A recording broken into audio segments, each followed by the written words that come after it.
Hey, I'm Jesse. Let's have a devotion. We are in Exodus chapter 4. Let's begin in verse 27.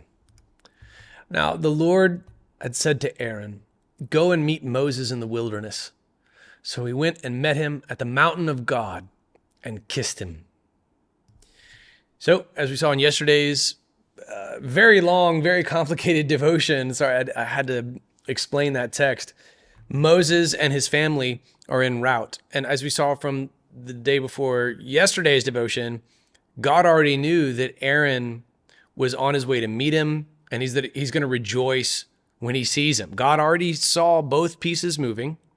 You've got Moses and his family coming from Midian, moving westward, and then en route they come to Mount Sinai. I believe that's what's referred to as the mountain of God here, because Moses would go there to meet with God. That's where he would see the burning bush. That's where he would receive the Ten Commandments. That's where he would see God. That's why I believe that's the mountain of God. And as they meet, exactly what God said would happen upon their reunion happens. God had told him, Aaron's going to rejoice when he sees you. And then look, he went and met with him at the mountain of God and kissed him.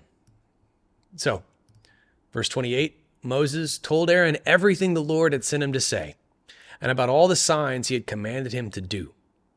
Then Moses and Aaron went and assembled all the elders of the Israelites. Aaron repeated everything the Lord had said to Moses and performed the signs before the people. So if you haven't been keeping up with your devotions, God has shown Moses turning the staff into a snake, causing disease to enter the skin and then leave it, turning water to blood. Now, evidently, God has repeated smaller scale versions of those same signs, those same wonders. They convince Moses, albeit still he's reluctant because he can't speak well. God has said, Aaron's going to be your mouthpiece. You're going to be God to him. Oh, wow, what a mantle. How many of you guys serve as a representative of God in your office? And you're the only one. Yeah, no pressure, but remember, God is able. Now, he's performed the same signs that God's going to do on an even larger scale in Egypt. And what's remarkable to me is that these smaller scale versions of these miracles are absolutely convincing to the elders of Israel. They're absolutely convincing to the people of God. And they're microcosms of the colossal scale that will not convince Pharaoh.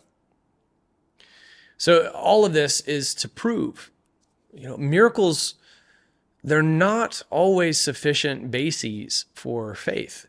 They substantiate further the faith of those who believe. And I think that those who believe bear witness to more miracles than those who don't believe.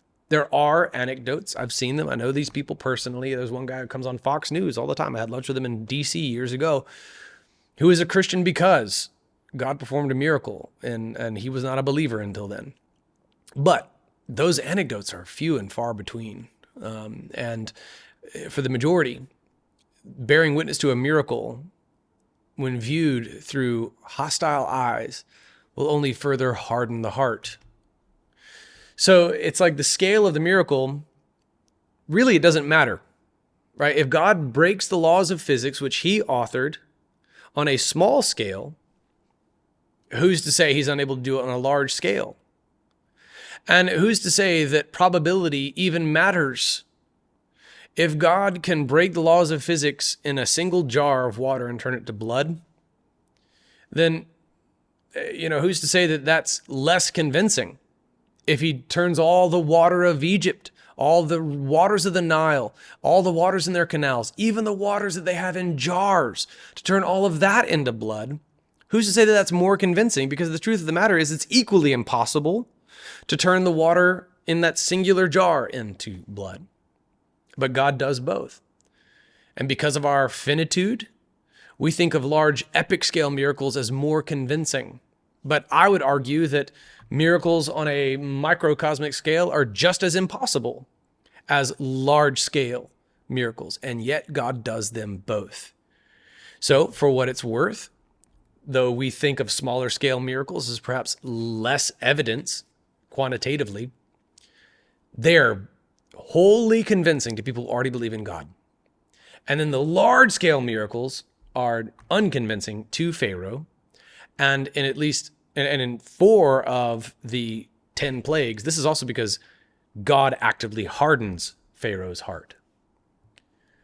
Verse 31, the people believed.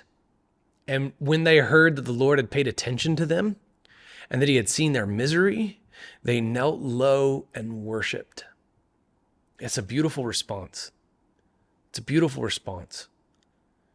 God heard their misery. Think about the final words of our first sermon text in this series in Exodus. God knew. God heard and God knew. I'll submit to you, God hears and God knows. If you're going through misery right now, misery in your marriage, misery at your job, misery in your family life, misery financially, misery in your health, call out to God. God hears. God knows. He answered their cries in his due time. We would rather his time of deliverance and healing be now. But we don't know what God knows. And our faithfulness to worship God despite our misery gives a particular brand to our worship that's not possible without such afflictions. So if you're in misery, look at the example of the Israelites in this text who cried out to God from deep misery in brutal chattel slavery. God heard them. God knew. And years later, they finally get a response right here. Moses shows up, performs smaller scale miracles, foreshadowing the miracles to come, and the people believed. All right, don't underestimate the significance of those three words, because the same miracles that will not convince Egypt convinced the people of God. The people believed. And when they heard that the Lord had paid attention to them and that he had seen their misery, okay, so like God knew, God heard, God hears, God knows. Look at their response. They knelt low and worshiped. Okay, when you're delivered from misery by God, you don't get up and beat your chest and talk about how great you are.